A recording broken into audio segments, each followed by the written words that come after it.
Oh, Coach, we got another good one today, Coach. We got another good one. Oh, yeah. Let's get everybody in. They coming in, Coach. Let me give them a few more seconds before we get started, Coach. I got you, baby.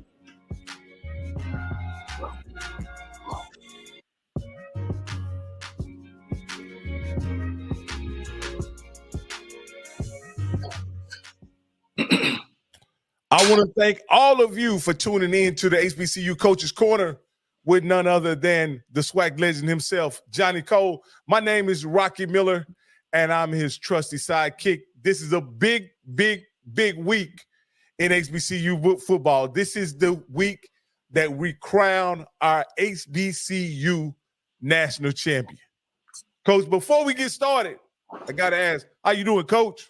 Man, I'm doing good. Good wonderful, man. I always look forward to this day, that we can get into some HBCU football, HBCU sports, HBCU colleges. So it's a pleasure, and I always, again, look forward to this day. Absolutely, Coach. There's been a lot of things going on in the HBCU football. We have the Celebration Bowl, the pinnacle of the football season, where in HBCU football we get to crown our Black college national champion, right? Oh, and also, along with that, Coach, we get to break down this matchup of two iconic schools in HBCU folklore when we're talking FAMU and Howard. But if we were talking academics, we'd be talking about two of the better schools among HBCUs. But we're talking football, Coach. And so we'll break that game down and also talk about the culture and history between those schools. Also, Coach, there was some hires over the weekend, or a hire. Someone you have communicated to me that you are familiar with, someone you know in the coaching business, someone who has coached for a long time, and so we'll tap into that as well. But ultimately, Coach, this is a huge weekend. It's a huge week for HBCU football, and we'll talk about those vacancies that are still yet to be filled 2 weeks after, 3 weeks after, 4 weeks after the season. I mean, those jobs were vacant, and now we're into 2 weeks after the season, and those jobs are still vacant. And we can still talk about some of the challenge behind hiring an HBCU coach. I also like to talk about an article that surfaced over the weekend, and you're going to have to explain to me why that information was leaked, why it was put out that way, because I'm not familiar as to, and we'll talk about it. It's the article surrounding where they are in the process of selecting the Southern head coach. And so, Coach, what are some of the things that have interested you about the things this week and the things that are coming up? Well, without a doubt, it's always the Black College National Championship. That's what the focus should be on, because those guys worked hard all year and to look forward to playing in this game. It is the Super Bowl of the HBCU family, and again, I look forward to it. I'll be there, down there, kicking it up in the suite. Making sure that I get to see the whole picture. I always, when I watch games, even at home, I more don't watch them as a fan. I watch them as evaluator to really, really see. You got two great coaches, two great teams. They got history on producing. I know Howard hadn't got to this game in a long, long time. And I know the quarterback there, Jay Skywalker, I know he's just his cheeks all they need to do is give him a Santa Claus hat and a beard. I know he happy as a lark. So it's big things, Again, like you said earlier, we got these job openings. We got once again, everybody else make all these false pretenses. We talk about the real thing here, Rocky, the real show, and we don't hold no punches. All right, Coach. As you were talking about I'm trying to bring up the article in HBCU Sports. I want to get to. Okay, first off, let's be honest. Like anytime there's a coaching hire, there's always going to be rumors that go along with that, right? Yes. And with those rumors, Coach, there is, with all rumors, I like to say there's a little truth and some posturing or maybe even lying when you break it all the way down. But in this situation with Southern, the thing that concerned me is that the rumor or the information coming out of the information surrounding the Southern job came from an interview that the AD did. And let me just basically kind of address it.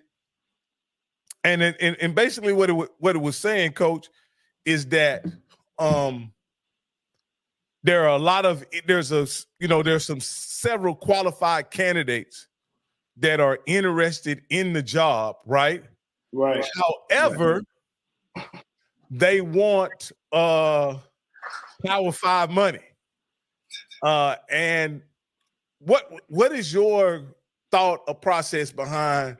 Now the candidates weren't named, right? Right. What is your thought behind why the AD even talked about what the money was going to be, or what the money was, what the expectation of the candidates were once he interviewed them? Why do you think that even surfaced? Why did he even have that discussion out in public? In my opinion, that's not something that generally money or contract terms don't come out till after the contract is signed. Why did this information leak out, or why do you think the AD even discussed this information with a reporter? Well, first of all, you got to look at the AD's background to see if he's, been in these type of situations. That's just the truth of it. When you know what you're doing and know how to do it, and it's so funny, Rock, that you got the Power Fives or the PWI schools, they hire a coach within 2 or 3 days. You know what I mean? And then they'll pay them millions, and we take 2-3 months, to hire coaches. They knew that they felt that way about Dooley, and we're always good to jump to fire the guy, but we really should be jumping to see who he's going to replace him with, and that's how they do it. They already is in the process, of what we want to hire, and then once again, because you live in a mansion, because you coach on the Power 5 or in a PWI, don't make you a good coach. You know what I mean? Don't make you good enough for where we need you to be. And I put so much emphasis. Most conferences, they bounce their coaches around the conference. It's almost like a family thing, except but in our conference. And me and you, we talked about this. I went back and looked at 20 years of who's been the head coach in the SWAC. From the year 2000, when I entered back into the SWAC from Tennessee State, to now. And out of those 20 head coaches, Coach, there's only one left. All the rest of them are up on the shelf. And most of them are not even on another coaching staff. That's not. And then you wonder why people always question, do we have good football? Well, the gentlemen that's up on the shelf are the ones that's supposed to teach the other ones. But you can't teach when you're up on the shelf. So why he let that information out, I'm not sure. I don't know if he was trying to, because people was putting pressure on him about hiring somebody. That's the only way that I could see it happening. So, Coach, what I suspect, Coach, was, and this is what I suspected. This is from an outsider, right? From a simply a PR standpoint. People have expectations of Southern making a splash hire, right? Yeah. From a monetary or fiscal standpoint, either the AD is unable to do it or the resources just aren't there, right? Or he wants to make another kind of hire.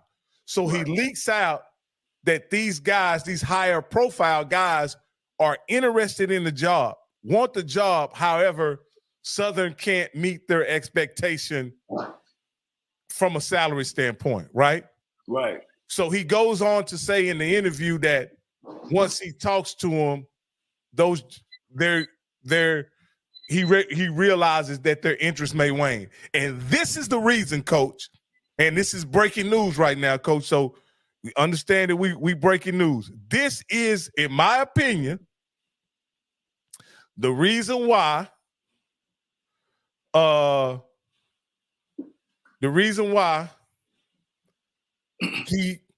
he mentioned about salary and his inability to hire a coach. If you look at that, Coach, what it says the interim tag has been removed from Terrence Graves' title. He is now the head coach of Southern University. This is breaking news released 2 hours ago. This is why he released that information, in my opinion, because he wanted the narrative to be, we tried to get better coaches. We tried to make a splash hire. We weren't able to do so. So we're going to hire the guy who's already there. And he was trying to temper expectations of Southern making a splash hire. What do you think about that, that scenario? I think you're dead on. And, don't forget now, they still got to pay Dooley $600,000. So they got to make room. So why not take a Terrence Graves, who by the way, missed our show last week.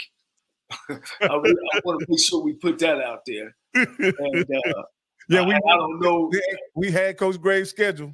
We sure had him scheduled. So maybe he might owe us to come back on now that the interim tag has been moved from his name.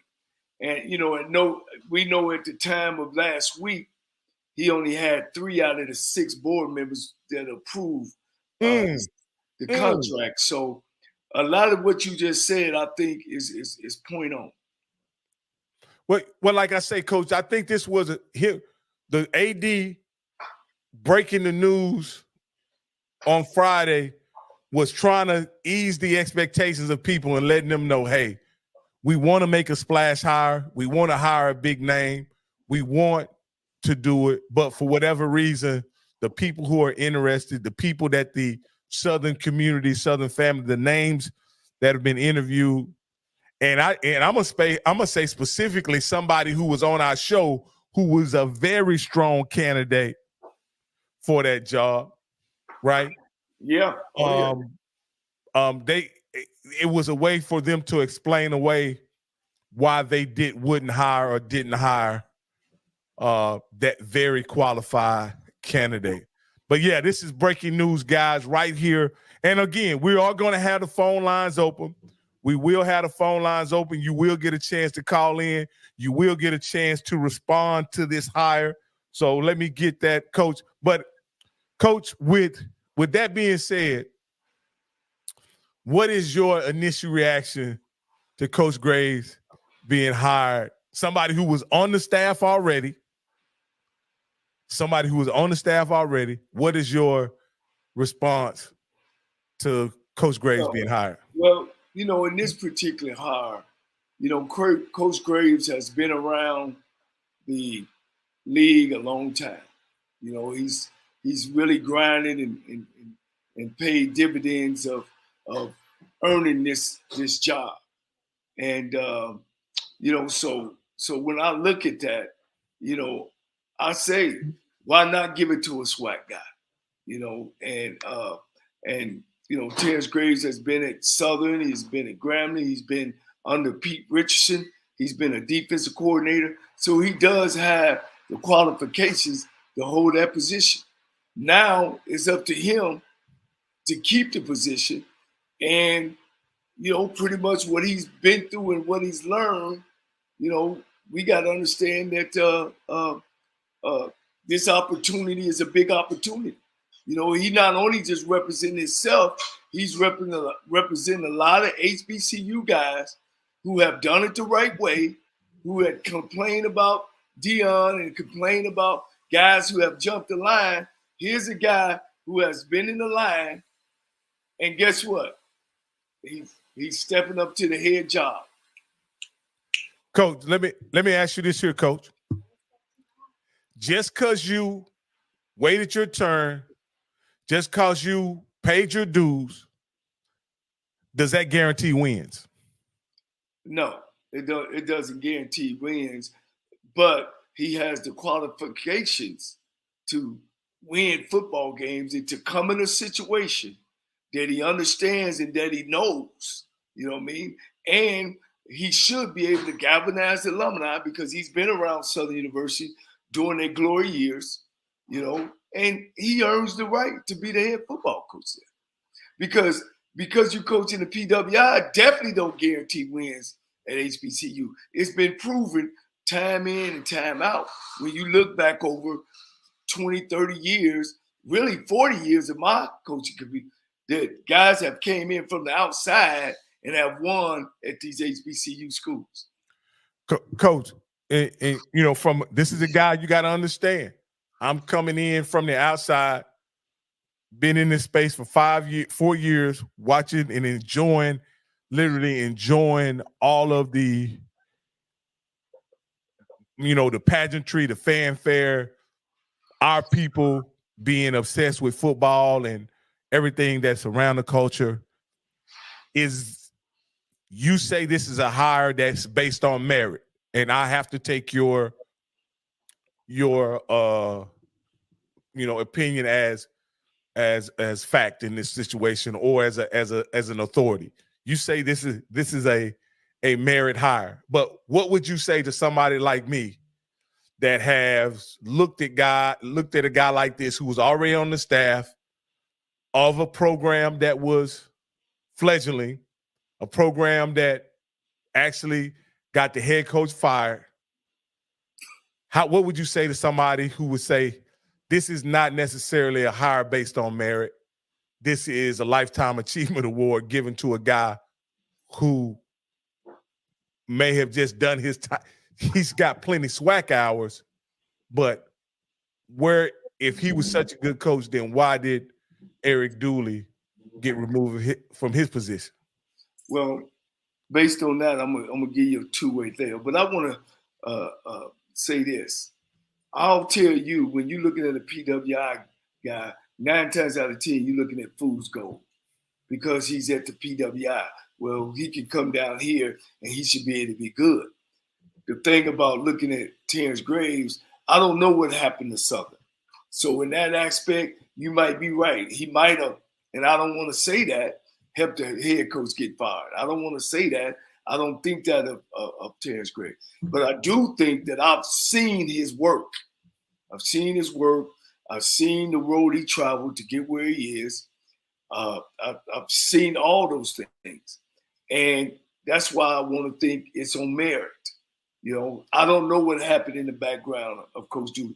I would hope that his coaches were loyal to him, and loyal up to the university, not to do something or something like that. I know Terrence Graves has bounced around in the SWAC. Again, he has been a defensive coordinator. Again, he knows the law of the land at Southern University because he was there. He's also there in glory years. He coached up underneath one of the greatest coaches that go down in black college football, Pete Richardson. So, and I've worked under Pete. I played under Pete. I know what kind of man he is. So I want to say it's on merit, and I look forward to this year of him taking over that job. Hey, Coach, we got a call. I want to go ahead and take these callers because, like I say, let me do one thing though, Coach. Go ahead. I want to make sure I send that shout out to my son. Okay. J. Cole. He's listening now. And what's up? He's a 12, baby. And he's turning 11 this year. So I want to shoot that shout out to my son, Carter Cole. I love you, boy. I know you had a great birthday. Daddy is looking to See you real soon.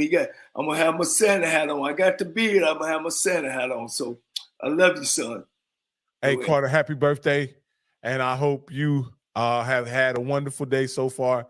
And I know one thing about your dad, he's going to make sure this, not only your birthday, but this holiday season is top notch. So, Coach, we have a caller with the last 45938. You're live on the HBCU Coach's Corner with Johnnie Cole. What's your name and where you calling from? Hey, my name is Daryl. Hey, I'm calling from Oregon. First off, Rocky, boy, that was a great statement you made about that coach getting hard down there. You mentioned in that article, and in Coach Cole, they talked about pay. You know, he mentioned about more than $300,000 for pay. So do you think maybe this coach was just willing to take that amount of money versus all the other coaches is why Southern went with him? Because that's what that article talks about. All the other coaches are coming in wanting PWI money. You think that was the case? I'll hang up and let you answer it. Well, Rocky, I think your statement was that that he was that it's a mayor job, and I hope and pray it ain't. But guess what? He on the clock. Well, Coach, this what I'll say, Coach. Because it's public, I know that the offense coordinator was making just short of $85,000 a year. I mean, the defense coordinator was making just short of $85,000 a year. Eric Dooley was making $310,000. Wow. If you split the and he was the highest paid member of the staff. If you split the difference, you still can give him a $100,000 raise, Coach. $100,000 raise, and you probably won't have to hire a defense coordinator, right? Because let's just be honest with you. One of Southern had several problems last year, but defense wasn't one of them. Their defense, Terrence Graves' defense, performed quite well. He wasn't a defense coordinator. He was just a linebacker coach. Oh, he wasn't a defense coach. Okay. All right. So he's a position coach that they elevated to head coach. So let me take that under, because I thought Miller. So the highest paid position coach was around $56,000 based on the salary pool that I saw, Coach. Right. So let's say $56,000. Say you give him a $100,000 raise. Now he makes $150,000, right? Right. Say you keep the defensive coordinator on, you still keep him on at 86, right? Right. Coach, they've saved over $150,000 by doing it that way. Yes, that was. Do you think that's why the article came out on Friday about what these guys were offering? I think it was clear to me when I read the article, and I read it several times. I'm like, hey, this guy is trying to set expectations that we can't make a splash hire. We can't make a celebrity hire. We can't make a guy that's coming from a PWI program, whether it's the gentleman who you said that was at Florida. I think Luke, I can't think, Jamar Jaluk, and then guys like Mickey Josephs, and there was several names around that job. But my point in saying this is that the AD set those expectations that, hey, we're not going to be able to spend a lot of money on a head coach. So we're going to have to hire somebody who is willing to take the job for what we're willing to pay.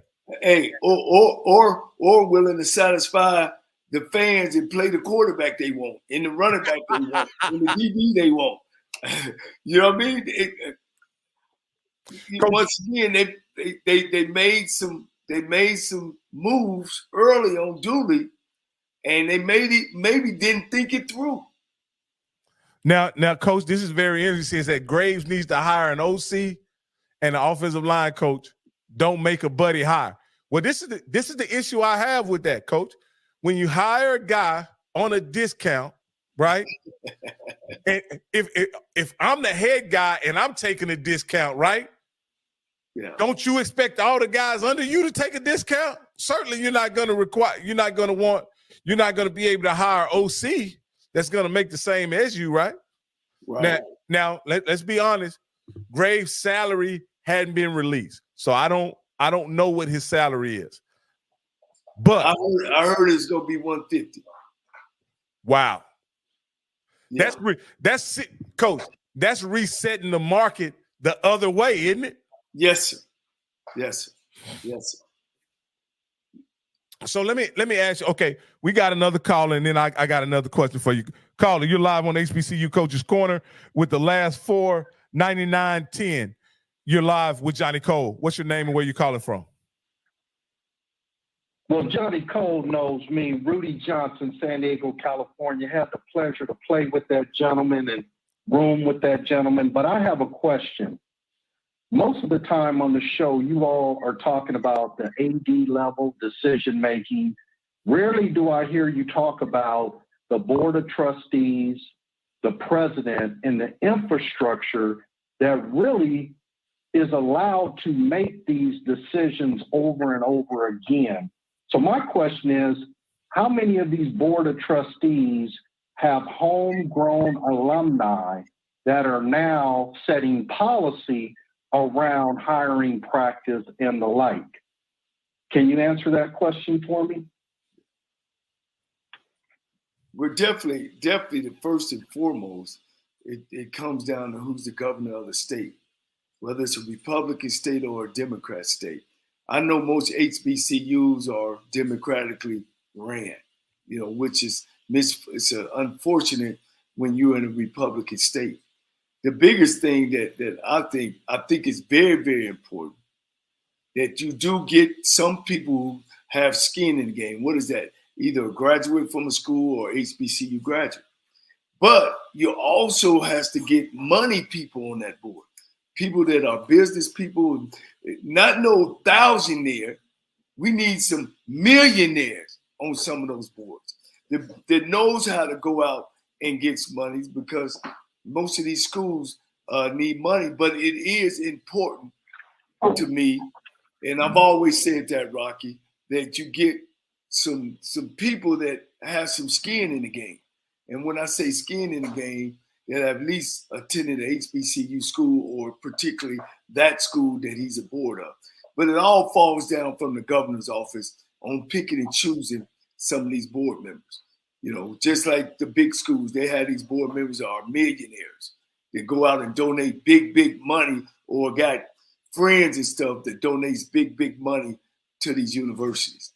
Well, and we definitely need that at HBCU. So okay. I can say this. Would it be plausible, and this is all hypothetical I'm saying, would it be plausible that a board or board members chairman would go into this process and say, hey, we had a contract with Eric Dooley for $300,000 over 4 years. That's $1.2 million.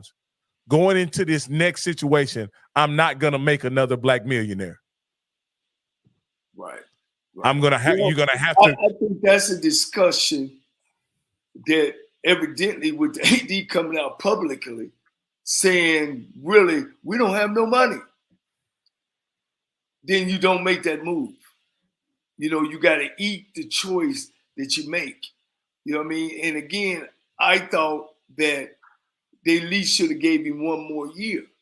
So now, like you said, I'm counting that Terrence Graves, I hope he understands the pressure that he has on him, and the pressure that will be on that AD, that president, and that board who all agreed to making that choice.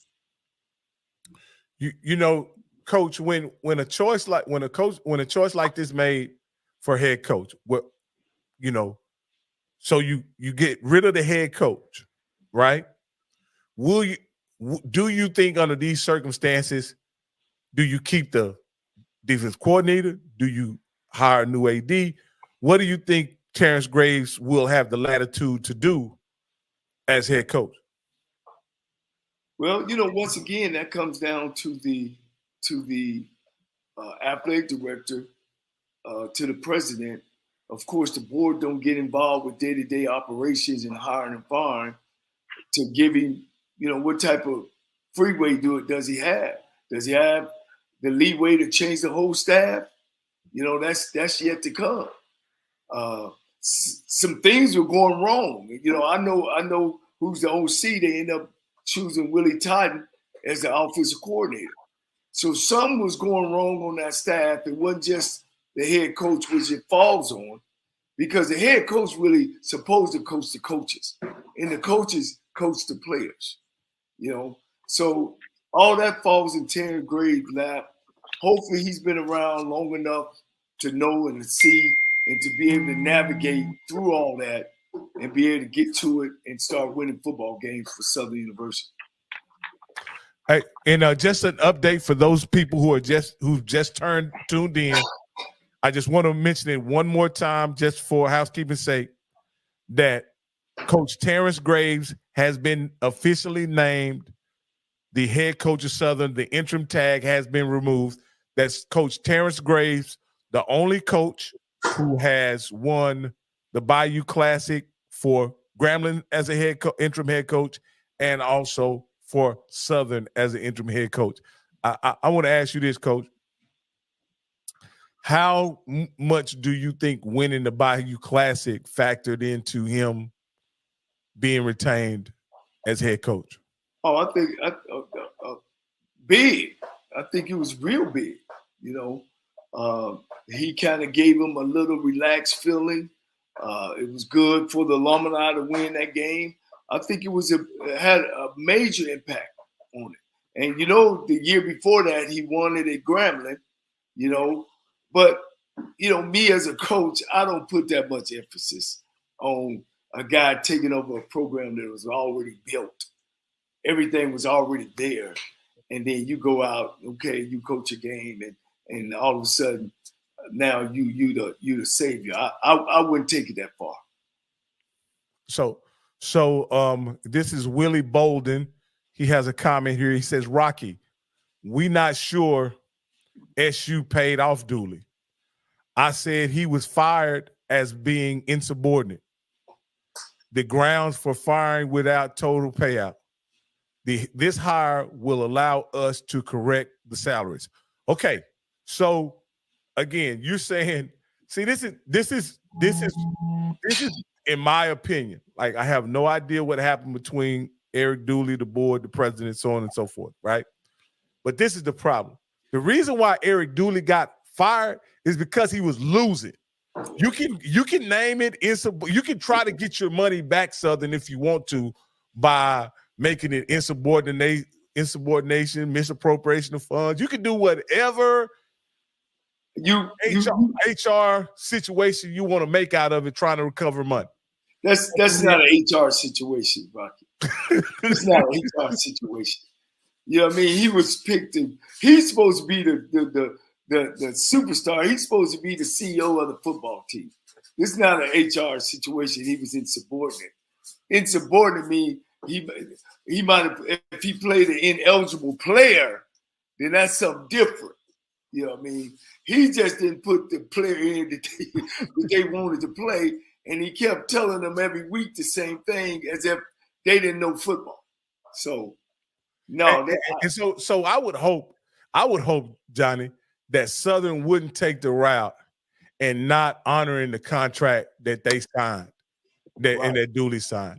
Like I would think it would be a poor practice if Southern signed a contract and decided to fire a man basically because he was losing, and then attempt to find some type of loophole to deprive him of the money that he rightfully deserves. In my opinion, that would be low down. That would be low down. I don't think any court in the country will award that man all his money. I hope they don't go that route where he got to go sue to go get his money back. So no, I don't think a contract is a contract. You tell me for 4 years I'm going to be the head coach. You decide in the middle of the contract that you don't think I am the right guy. You still got to pay me my money. So no, I don't think it's that. I think it's just what you said. Now that we got rid of Dooley, we stuck with this bill, this $600,000 bill that we don't have some alumni to write a check for, like the PWIs gave a man $76 million. They got to find a way. And like you said, he took it. You know, he took the bait. He said, I want to be a head football coach. So he took the $100,000.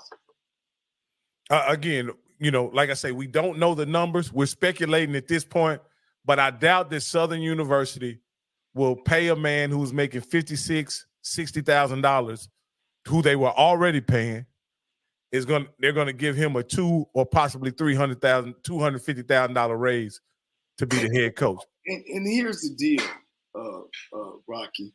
When you look at that number of $310,000, and my next coach is making $85,000, that's such a despair.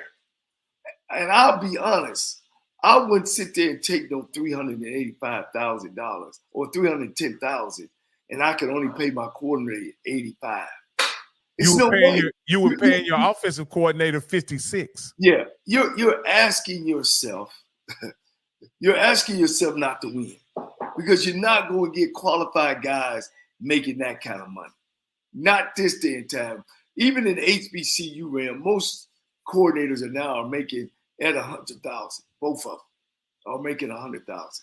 So, man, you know, dude, that's rough. That's rough. 310 and 85,000, because that's $15,000 difference.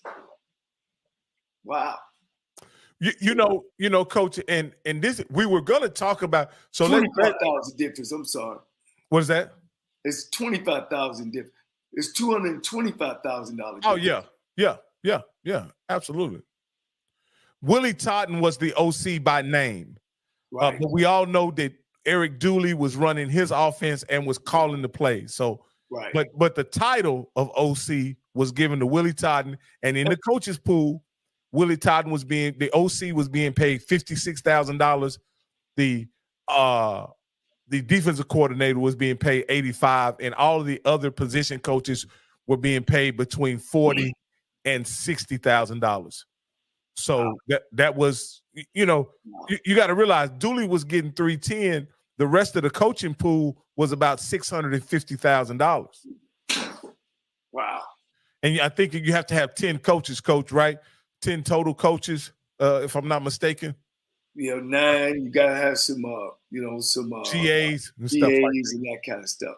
Yeah, man, that's. I'm just. Hey, I didn't do that when I was at Texas Southern. I didn't take all the money like that. You know, you got to be able to hire some quality guys. You know, to be able to come in and coach it on your side. I don't. Okay, so these guys are saying Willie Totten was the head coach.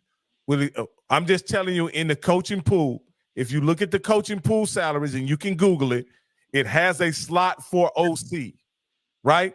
And the slot for OC was $56,000.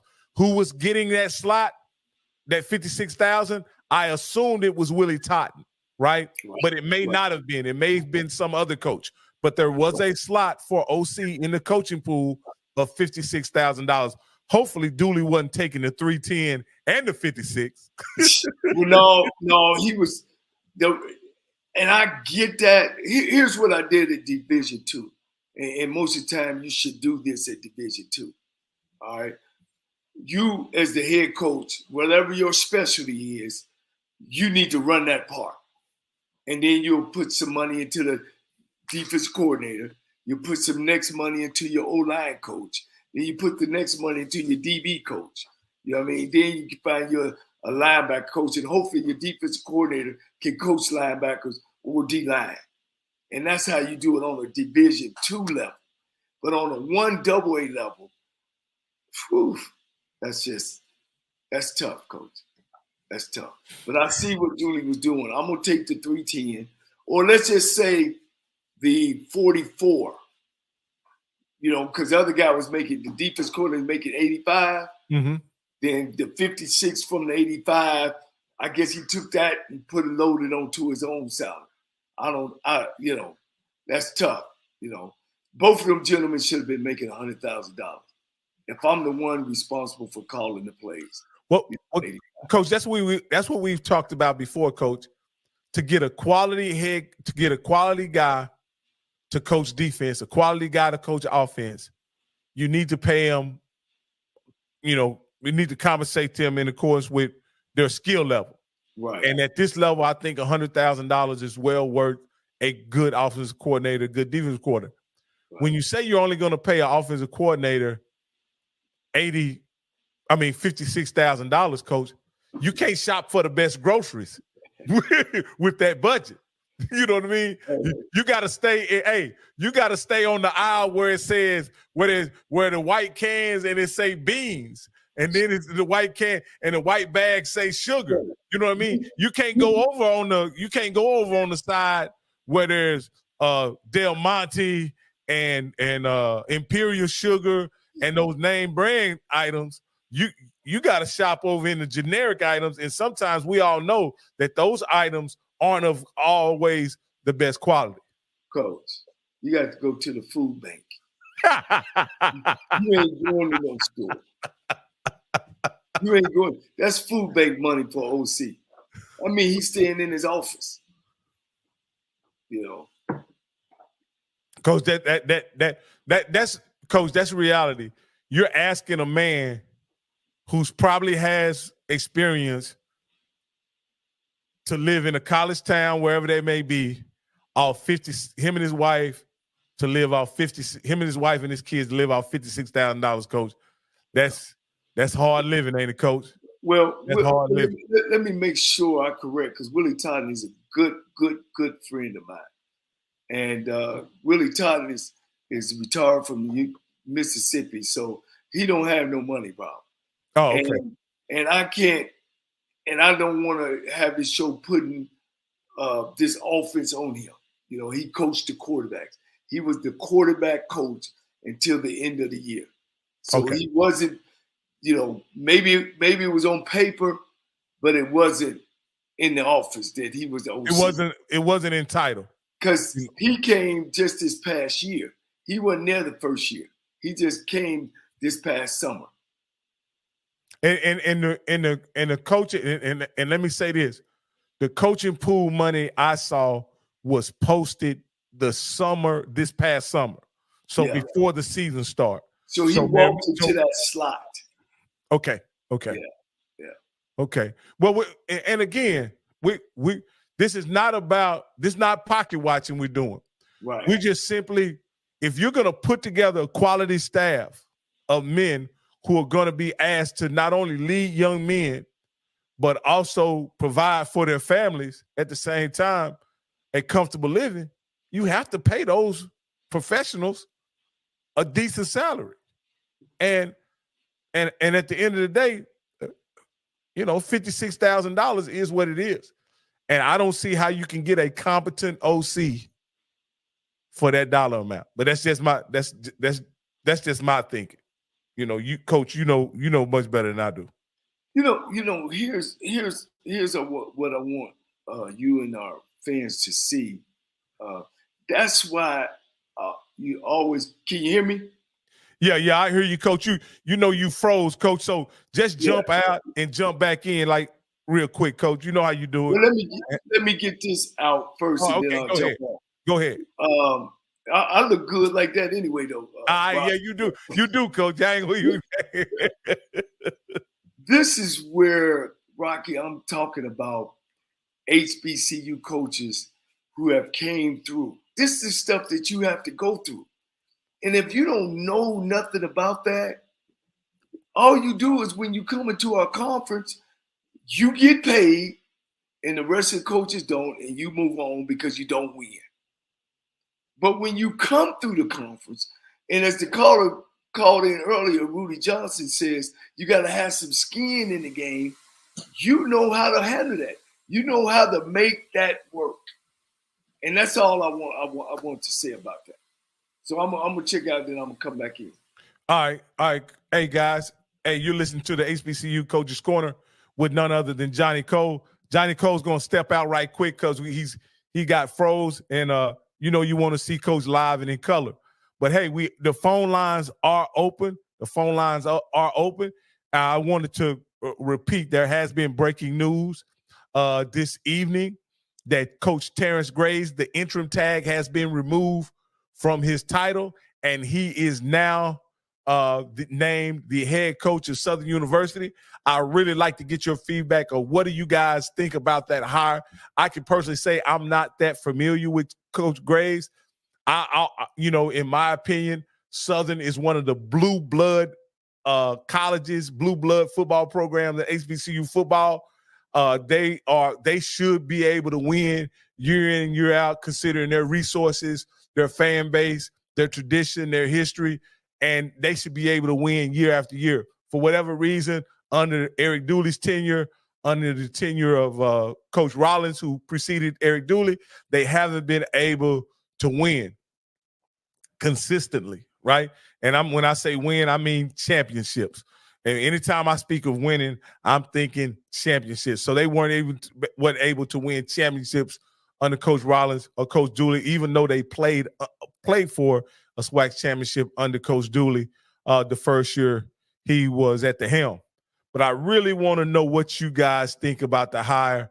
My opinion is this. I was really hoping that we could infuse some new blood into the SWAC, maybe a celebrity coach, maybe a splash hire, maybe somebody like an Ed Reed, somebody like that could come in the SWAC and give the SWAC a shot in the arm and pose a real threat to Willie Simmons over at FAMU. Because at this point, with how it's looking, it looks like FAMU is gonna have their way with the SWAC for a long time. When you look at the pipeline of talent that Willie Simmons has, when you talk about Florida, when you talk about just the mere offensive genius that Willie Simmons is, when you talk about calling plays, dialing it up schematically, what he presents as a challenge for SWAC coaches. It's going to be a long day for a lot of schools in the SWAC if somebody doesn't come in and pose a challenge to Willie Simmons. And I thought that Southern would be able to make a hire that could invigorate the SWAC with some energy and potentially pose a threat to Willie Simmons. Caller, you're on the line. Last 45938. What's your name and where you calling from? Yeah, Rocky, this is Daryl Carr from Oregon again. I was just listening to you talking about getting in a coach that can come in and make a splash and I guess take out Simmons over in Florida. Mm-hmm. I think last week I sent in a question asking maybe we can get an AD on and ask those guys what goes into actually hiring a coach. Absolutely. What do they really look at hiring a coach? And then you can pose a question about you have these great coaches out there like the Cole boys. Why don't they even get a chance? Why their record doesn't come across the desk. And we're talking championship coaches. Again. Yes, championship coaches. So what do you think on that? The possibility of just maybe getting that? I think that's a great idea. Coach Cole has access to people all over the HBCU landscape, and I definitely look forward to having an AD in. I really would like to talk to the former AD at Langston. I briefly followed his career, read up on him. Coach Cole has mentioned that he is acquainted with that AD, and I would love to have an AD like him on, somebody kind of who is, recently been an AD and has made some hires, and talk to him about what do you think, what do you consider when making a hire, and what is all, how does money play a part in that? How does a coach's experience play a part in that? And ultimately, I'd like to ask him, how does an AD know when it's time to get rid of a coach? Because that's what I think is even more important, right? When do you know it's time to let a guy go? You know, because that's what creates all these openings and these opportunities. Are these guys getting prematurely let go? Because it seems like these coaches are getting let go, and then the schools seem like they're at a pause as to what to do now. They fire a coach, but they don't have a top 5 list. They don't have candidates or a group of candidates already cultivated. And Coach Cole, Daryl is on the line, and he asked, "Is there any chance we could get an AD on here to talk about what are some of those considerations that ADs have to make before making a hire?"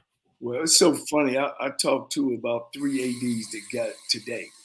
I talked to Patrick Simon.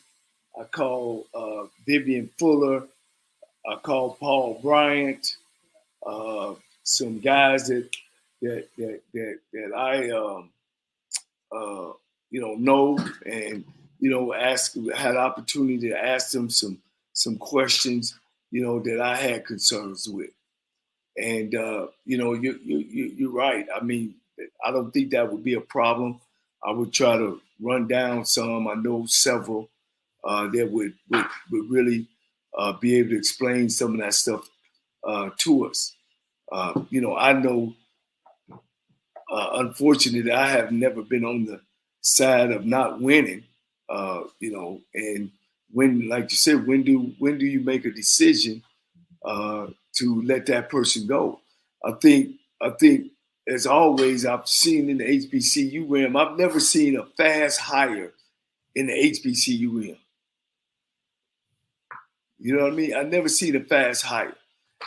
It's always like we excited about firing the coach and knowing that he should be fired, but then who we go hire? Then we go 2 weeks, 3 weeks, sometimes we go months without hiring a guy just to make, $2 or $3 or $100,000. Coach, what portion did Edward Moore have? I didn't get it. I didn't get his question, Coach. I didn't hear it. But Coach Cole, let me ask you this, Coach, because you've been hired as a head coach. Yes. And I don't know the time frame for which you were hired, right? But if you get hired late in the hiring cycle, right? How difficult does it make for you to put together a staff if you're hired late in the hiring cycle? It depends on what level, to me. Because everybody holler, "Oh, well, put you behind the 8 ball of recruiting. I just don't believe that. It's just so many players out there. You know what I mean? And, you don't know what your team needs, until you get in there and start finding out what do you need.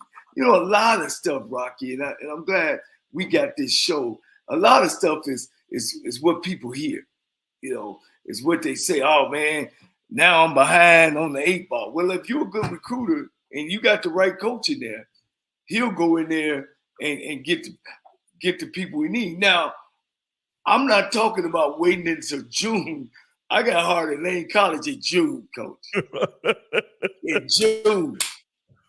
You know what I mean? And so my first year, I went 0-10 because I had to go in there with the people I had. I can't recruit no people in June, So I'm not talking about that far off. But there's been some HBCUs who have waited a long time to hire somebody. You know what I mean? So when you got a situation like Grambling, right? And Grambling has, Grambling and I hate to bring up your alma mater every time, but it seems like TSU is always putting their foot in it. So now we're in mid-December, right? And there's no sign of a hire to be made at Grambling and TSU. My question is, as coaches are making— what are they waiting on? Yeah. What are they waiting on? And at the end of the day, as coaches are quality assistants, quality coordinators are making professional decisions for their families. When you get the job over the Christmas break, right? what options do you have as far as assistant coaches at that point? Are they all picked over by that time? Or, you know? Well, my alma mater had a head start. They had a guy there 4 years. He won 11 football games in 4 years. He had a good year last year. He went 5-6. At 1 he lost his opener. So coach, and he didn't really get to homecoming. Stop, coach. I need you to back that up. Okay. Did you say he had a good year, 5-6? It slipped. With good beats 3-8, 0-3, and 0-11. So yeah, I thought the program was great takeoff, but I had to see. He had a short fuse with me, but I wasn't making the decisions. But once I was going into homecoming, OFA, I'm looking for a new coach. You know what I mean? I really after year 3, I would have been looking for a new coach. 0-11, 0-3 during COVID, 3-8. Now I'm looking, I don't think after 3 years, you should have been on one more than 3 games. So what I'm saying is, what I was trying to get to is, they should have been putting together a short list of people. It's Sybil Wilkes with what you need to know. Today, it's Monday, December 18th, 2023. Number 1. Former politician and attorney Rudy Giuliani was ordered to pay almost $150 million in the punishment phase of a defamation case brought by 2 former Georgia election workers, Rudy Freeman and Wandrea Shea Moss. The jury awarded Freeman nearly $16.2 million and Moss nearly $17 million in defamation damages, $20 million each for the intentional infliction of emotional distress, and a combined $75 million in punitive damages. The 79-year-old Trump insider vowed over the weekend to appeal the historic multi-million-dollar judgment. Number 2, protests are ongoing and an investigation is underway as disturbing details have emerged in the accidental shooting of Israeli citizens held as hostages and killed by the Israeli military. The Guardian is reporting airstrikes in the Gaza Strip have killed at least 36 people over the last 36 hours as Israel's leadership faces growing international pressure for a ceasefire and calls at home to resume hostage negotiations. An Israeli Defense Forces official confirmed that the 3 Israeli men were killed by Israeli soldiers after coming out of a building, with one person holding a stick with a white cloth attached, assumed to be an act of surrender. Number 3, the hustle and bustle of holidays can bring unexpected medical concerns, including a syndrome known as holiday heart. Holiday heart syndrome typically refers to atrial fibrillation induced by binge alcohol consumption, frequently observed during long weekends, vacations, and holidays. The top 3 days for heart attacks are Christmas Day, December 26th, and New Year's Day. The most common symptoms that patients present are palpitations. Symptoms of palpitations can be transient or persistent. Number 4, Hannah Payne, a 25-year-old white woman, was sentenced to life with the possibility of parole for shooting and killing a 62-year-old black man by the name of Kenneth Herring. Payne was found guilty on all 8 counts she faced, including malice murder, felony murder, aggravated assault, felony murder, false imprisonment, and 3 counts of possession of a firearm during the commission of a felony. According to District Attorney Tasha Mosley, Payne has to spend 43 years in prison before being eligible for parole. Number 5, it's Christmas time, the season for giving. Here's a gift you can give to someone and it won't cost you a dime. The gift of forgiveness. How is forgiveness defined? In the Bible, forgiveness is a release or dismissal of something. Jesus said, "For if you forgive other people, your heavenly Father will also forgive you. But if you do not forgive others, your Father will not forgive you." That's Matthew 6:14-15. Read more about forgiveness in today's newsletter. It's Ministry Monday, y'all. Here's your daily inspiration from Yogi's Jewels. It is better to take personal accountability than blame others for our situations and circumstances. Join me today live on YouTube and Facebook at 7 p.m. Eastern, 6 p.m. Central with our social justice contributor, Coy Malone, and he's back. Huggy Lowdown as we discuss today's top headlines and more. Thank you to our What You Need to Know partners, the American Heart Association and Black Health Matters. I'm Sybil Wilkes. Be informed, be empowered.